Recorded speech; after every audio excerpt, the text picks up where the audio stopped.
wondered about the origins of the bitter conflict that rages between Israel and Palestine, a conflict that has dominated news headlines for decades, leaving a trail of devastation in its wake? Today, we delve into the historical roots of this ongoing struggle, starting from its inception and trace its evolution through the years. The conflict between Israel and Palestine is a complex issue with roots that can be traced back to the late 19th century when the Zionist movement emerged. Zionism, a nationalist movement among the Jews, was born out of the aspiration for a homeland in what they considered their historic homeland, the land of Israel. At the same time, the region of Palestine was under the rule of the Ottoman Empire, populated by a majority Arab Muslim population. The end of World War I and the fall of the Ottoman Empire saw Britain take control of Palestine under the mandate system of the League of Nations. The Balfour Declaration of 1917 by the British government expressed support for the establishment of a national home for the Jewish people in Palestine. This led to increased Jewish immigration to Palestine, and tensions between Jewish immigrants and Arab locals began to escalate. The United Nations proposed a partition plan in 1947, dividing Palestine into an Arab state and a Jewish state, with Jerusalem under international control. The Jewish Agency accepted the plan, but the Arab League and Palestinian Arab leadership rejected it.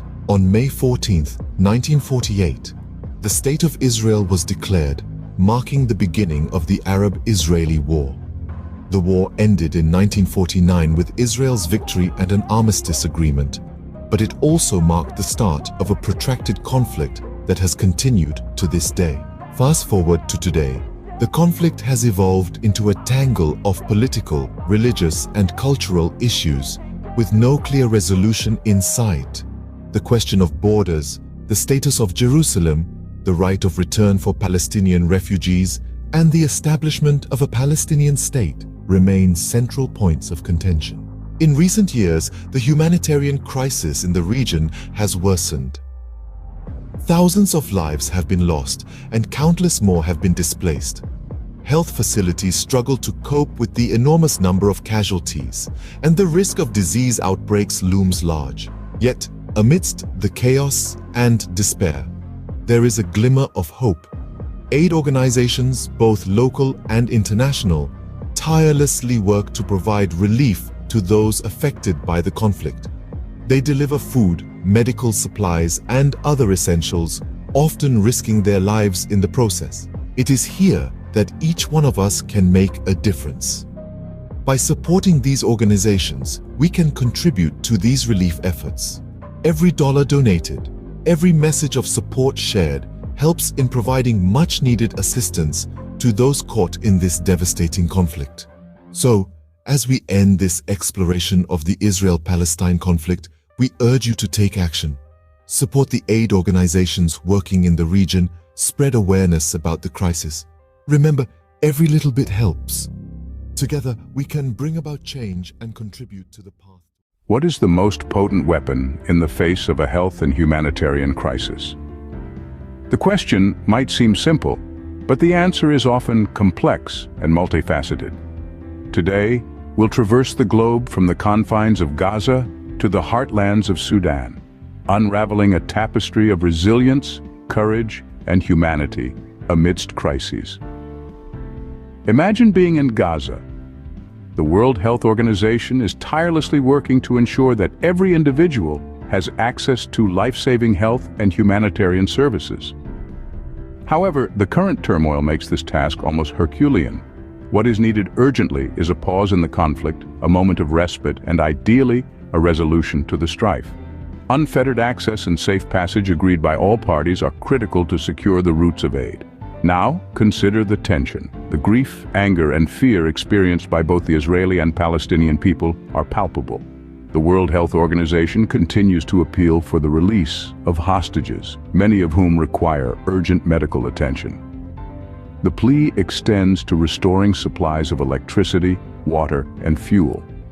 The call is for both sides to abide by their obligations under international humanitarian law. and for those who can to de-escalate this conflict. Now, let's shift our focus to Sudan, a country that the world must not forget.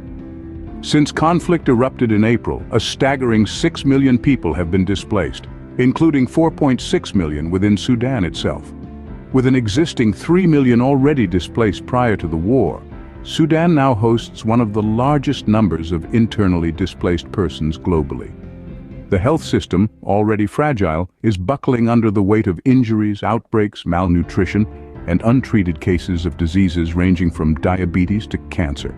Outbreaks of measles, rubella, malaria, dengue, and cholera have been declared in various states. More than 70% of health facilities in conflict hotspots are non-functional, and in areas not directly affected by the conflict, health facilities are overwhelmed with patients. Critical services have been discontinued in many areas, including maternal and child care, severe acute malnutrition, and treatment of non-communicable diseases. Meanwhile, the health system itself continues to be attacked. In summary, the situations in Gaza and Sudan are dire, necessitating urgent international attention and intervention. The World Health Organization continues to strive to provide life-saving health and humanitarian services amidst these crises. The call is for peace, understanding, and a global commitment to uphold international humanitarian law. Thank you for tuning into Adams Health Media. Remember, sharing this information can make a world of difference. Don't forget to subscribe to our channel.